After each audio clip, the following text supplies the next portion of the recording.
Okay, team, we're realigning for an AI future. So, we're firing the humans. Get out of here.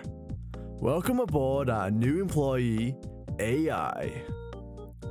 So, the whole firing humans for AI thing, it's not going so well. Okay, for context, since 2024, a bunch of companies have openly said that they're getting rid of human workers while investing more into AI. This has happened at Amazon, Meta, HP, and more. So companies got humans, and then they say, but here's the thing, it's not been working.